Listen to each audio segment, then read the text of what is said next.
안녕하십니까. 한국과학기술원 광자육체 직접 소재단 박성규입니다. 제가 오늘 말씀드릴 내용은 이제까지 3차원의 구조를 만들 때 주로 그 두 가지 방법이 대표적으로 쓰이는데요.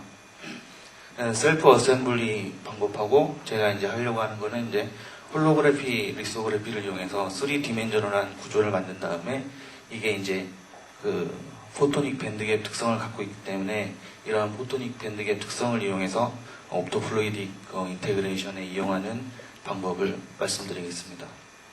그래서 그 뒷 발표자가 주로 이제 옵토플루이딕 이제 인테그레이션에 대해서 말씀드리겠고, 제가 주로 한 내용은 이제 홀로그래피, 리소그래피를 이용한 3디멘저널한 구조에 이제 좀 더 초점을 맞춰드리겠습니다. 목차를 살펴보면 이제 3디멘저널한 구조를 만들기 위한 이제 가장 대표적인 두 가지 방법에 대해서 말씀드리겠고요. 또한 이제 그 두 가지 방법 중에 이제 홀로그래피, 리소그래피에 대해서 좀 더 구체적으로 말씀드리겠습니다. 실험에서는 제가 사용했던 이제 물질하고 이제 실험적인 방법을 설명드리겠고, 결과를 말씀드리겠습니다. 말씀드렸듯이 이제 셀프 어셈블리 어프로치하고 이제 리소그래피 어프로치가 있는데, 이 셈 이미지에서 볼 수 있듯이 이제 콜로이달 파티클을 이제 결정화시켜서 만든 이제 셀프 어셈블리 어프로치 같은 경우에는 간단하고 이제 가격이 싸다는 장점이 있지만, 이 셈 이미지에서도 볼 수 있듯이 어떤 디펙트, 즉 미싱 파티클이나 어떤 디스로케이션 같은 거를 피할 수 없습니다. 또한 이제 이 콜로이달 파티클의 이제 셀프 어셈블을 이용하기 때문에 어떤 레티스에 있어서 우리가 이제 추구하고자 하는 레티스에 있어서 어떤 헥사고널 패킹 구조나 이제 FCC 구조밖에 만들 수 없다는 이제 단점을 가지고 있고요. 이에 반해서 홀로그래피, 리소그래피는 이제 멀티빔의 간섭을 이용하는 것이기 때문에 어떤 마스크가 필요 없는 공정이고요. 또한 이제 그 익스포저 타임이 수초밖에 안 되기 때문에 상당히 빠르고, 이 셈 이미지에서 볼 수 있듯이 어떤 디펙트, 이제 빔의 얼라인먼트만 잘 맞춰주면 디펙트가 없는 프로세싱입니다. 또한 이제 각 빔의 이제 각 파라미터를 조절함으로써 어떤 사이즈와 쉐입을 이제 정교하게 컨트롤할 수 있지만, 이런 방금 말씀드렸듯이 빔의 얼라인먼트가 조금이라도 틀려지면 이제 상당히 이제 그 원하지 않은 구조가 나타날 수 있기 때문에 그 옵틱 시스템이 상당히 안정해야 되고, 또한 복잡하다는 단점을 가지고 있습니다. 이제 홀로그래피, 리소그래피를 좀 더 살펴보면 이제 멀티빔이 이제 간섭되는 현상을 이용하는 것이기 때문에, 이 식은 아마 옵틱스 책에서 많이 보셨을 것 같은데요. 앰플리튜드하고 웨이브 벡터 또 그 이니셜 페이지를 조절함으로써 어떤 우리가 원하는 그 구조를 만들 수 있습니다. 특징으로는 이게 자체가 이제 종래 리소그래피를 확장한 것이기 때문에, 즉 포토 리소그래피와 상당히 이제 호환성이 좋기 때문에, 이런 상당히 호환성이 좋기 때문에 이제 홀로그래피, 리소그래피를 이용해서 어떤 포토 리소그래피와 같이 융합함으로써 다양한 옵토플루이딕 인테그레이션을 실현할 수 있습니다. 또한 이 식에서 볼 수 있듯이 어떤 웨이브 벡터라든지 어떤 패턴 이니셜 페이지를 조절함으로써 어떤 14가지 브레이비스 레티스까지 형성할 수 있다는 연구 결과가 나와 있습니다.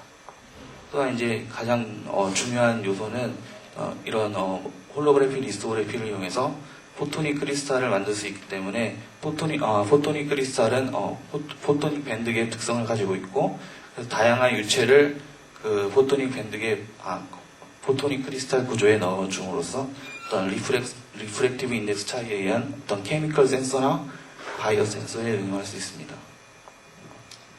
이 셈 이미지에서 보면 알 수 있듯이 어떤 이러한 홀로그래피, 리소그래피를 이용해서 1D 패턴이나 2D 헥사고널 패턴 또는 지금 제가 다루고자 하는 3D 패턴, 즉 다양한 패턴을 형성할 수 있는 특징이 있습니다. 그 3디멘저널 구조를 만들기 위해서는 종래 이제 적어도 4개의 빔이 필요한데 4개의 빔을 만들기 위해서는 이와 같이 이제 종래에는 다양한 이제 이쪽에서 오는 빔을 4개의 빔으로 나누고 다시 나누어진 빔을 이렇게 한 방향으로 모으려는 상당히 복잡한 이제 옵틱 시스템을 필요로 하는데요. 저희 같은 경우에는 그냥 이러한 싱글 프리즘을 이용해서 그냥 빔이 익스펜디드 된 빔이 이쪽으로 들어와서 그냥 이 프리즘을 통해서 어떤 4개의 빔을 만들고 다시 이 밑에 서브스트레이트가 있는데 이 서브스트레이트에서 그 4개의 빔을 이제 모아줌으로써 이것과는 상당히 이제 심플하면서도 심플한 구조를 갖고 있으면서 매우 쉽게 3차원 구조를 만들 수 있다는 특징이 있습니다. 사실 저희 그룹이 처음 시작한 건 아니고요. 홍콩대 그룹에서 먼저 2005년도에 그 532나노미터를 파장을 이용해서 프리즘을 이용해서 이제 홀로그래피, 리소그래피를 실현하였습니다. 그래서 이쪽 그룹 같은 경우에 이제 사용하는 레이저 파장이 531로 좀 크기 때문에 이건 실험 결과인데 결과적으로 어떤 그 나노미터 한 1마이크로 정도의 레티스 컨스턴트를 얻었고요. 그래서 그와 같은 이제 그 포토닉 밴드 갭이 한 2.5 마이크로 정도에서 나왔습니다.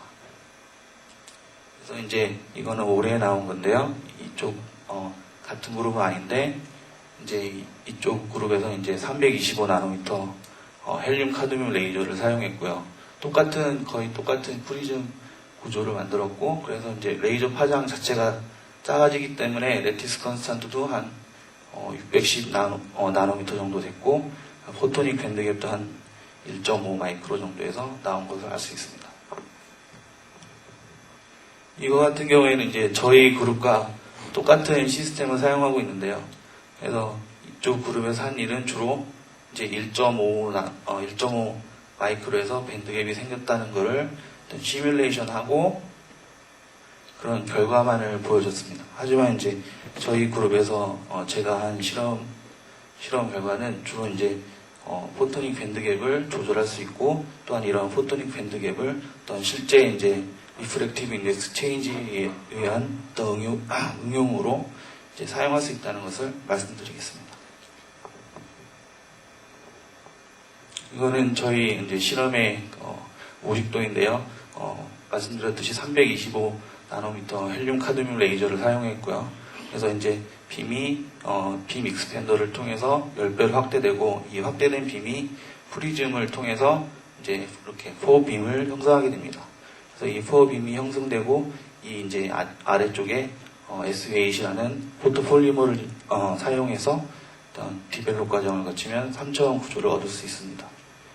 FCC 구조를 위해서 이런 알파하고 베타 각도를 54.7도와 50.9도로서 고정을 하였고요. 이거는 저희가 이제 직접 사용한 물질에 대해서 말씀드리겠습니다. 주로 이제 SU8이 주로 이제 MEMS나 이런 쪽에 많이 쓰이고 있는데요.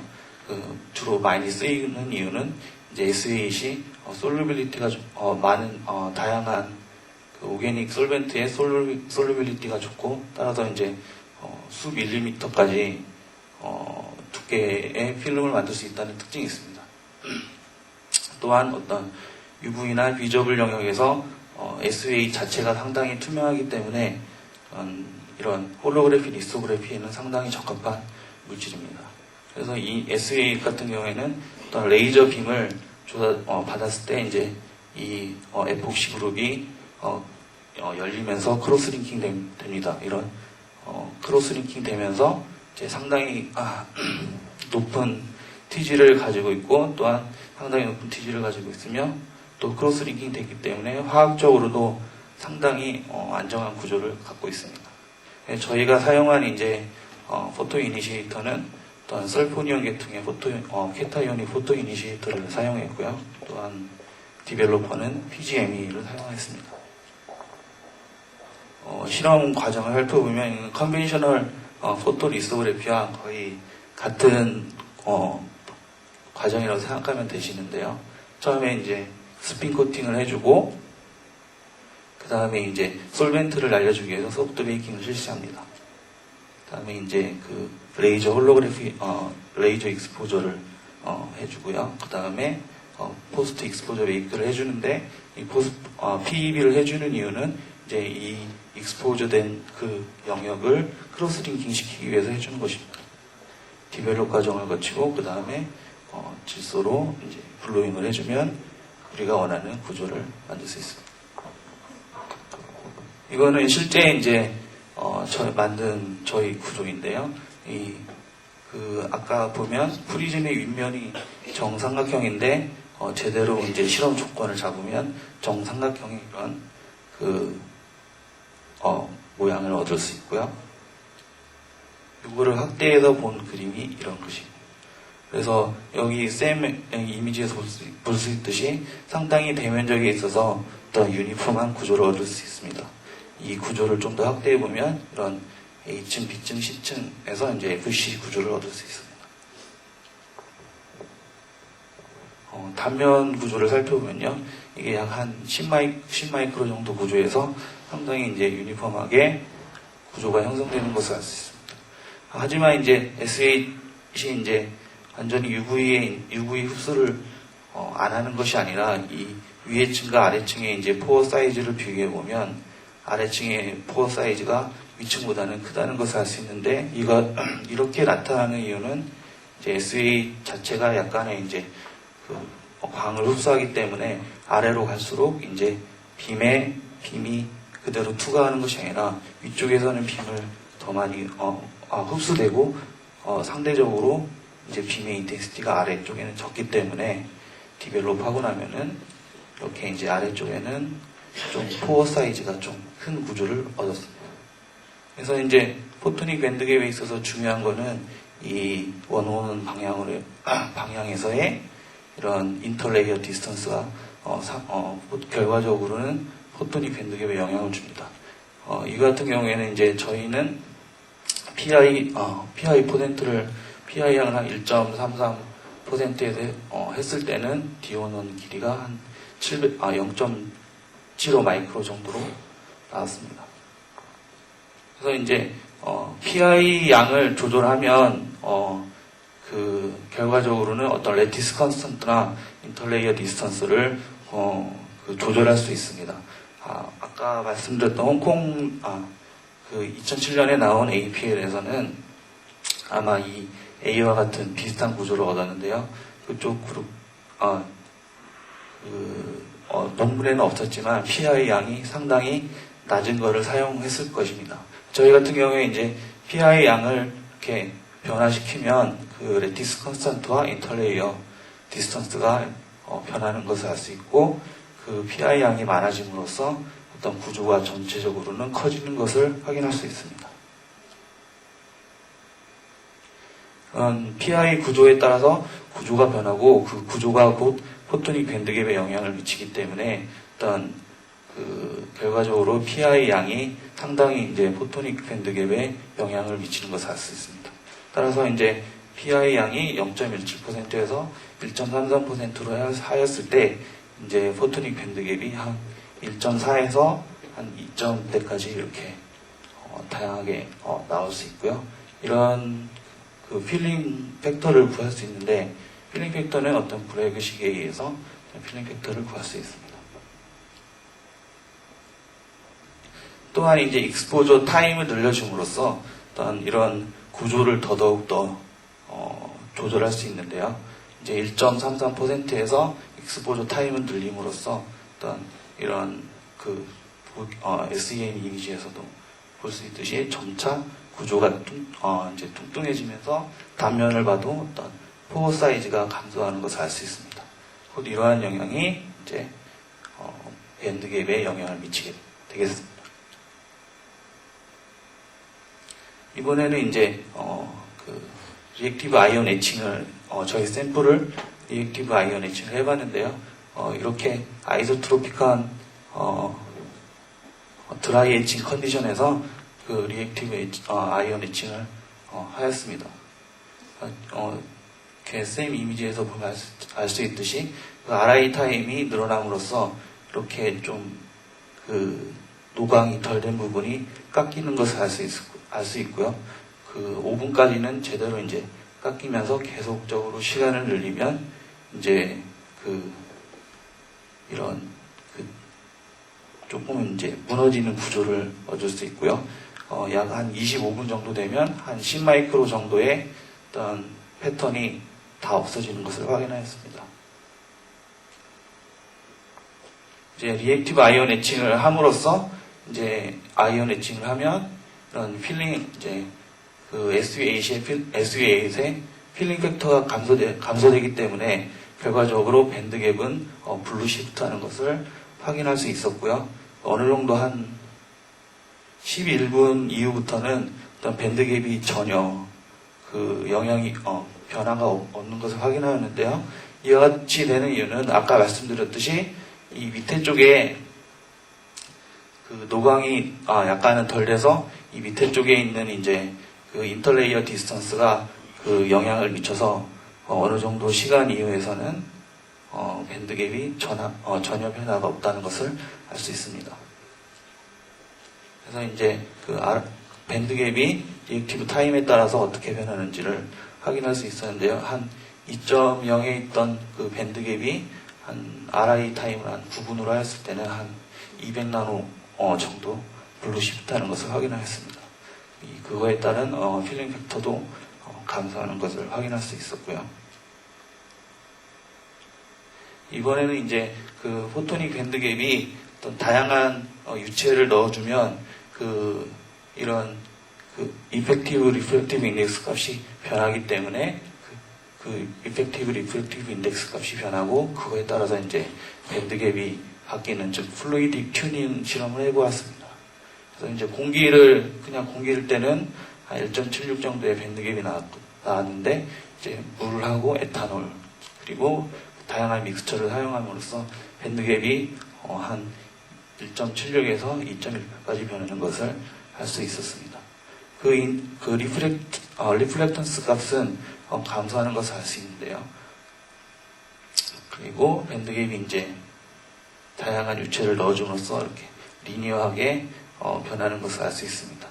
이렇게 리니어하게 변하는 것은 브래그식을 조금만 생각해 보면 알 수 있을 것이고요. 그 센서티비티 값이 한 1마이크로 정도 이상으로 나왔는데요. 지금 센서를 따른 뭐 SPR이나 이런 센서와 비교했을 때 그렇게 비교했을 때 상당히 좀 센시티비티가 높다는 것을 확인하였습니다. 예, 그래서 결과적으로 이제 3차원의 그 포토닉 크리스탈을 홀로그래피 리소그래피를 사용해서 형성할 수 있었고요. 밴드갭은 PI 양하고 익스포저 타임을 조절함으로써 그 니어 IR 영역에서는 우리가 원하는 그 밴드갭을 얻을 수 있었습니다. 또한 이제 RI를 해서 이제 아이소트로픽한 드라이에이징 컨디션에 의해서 밴드갭이 이제 블루 시프트 되는 것을 확인할 수 있었고요. 이렇게 이제 마지막으로 포토닉 밴드갭이 이제 그 솔벤트 미디엄에 넣었을 때 리프렉티브 인덱스 미스매치에서 변하는 것을 이용해서 이제 옵토플루이딕 그 케미컬 센서나 바이오 센서로 활용이 될 것으로 예상됩니다. 네, 이상으로 발표를 마치겠습니다.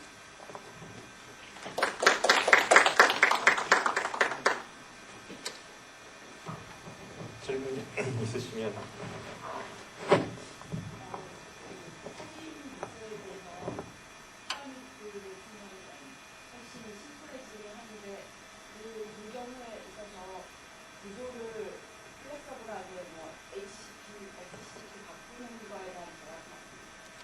예, 일단은 포빔을 이용하면 아까 말씀드렸듯이 그 14개의 브레비스 레티스를 다 만들 수 있습니다. 하지만 이제 저희 프리즘 구조에 의해서는 구조를 바꾸는 거는 사실상 힘들고요. 대신에 이제 프리즘 구조 자체를 바꾸면 이제 그 우리가 원하는 구조는 만들 수 있습니다.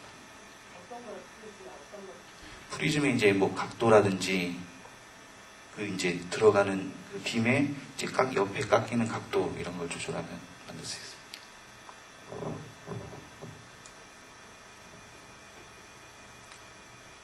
다른 질문이 없으시면 다음 발표가 연결되기 때문에 다음 발표를 들으시죠. 질문하십니다.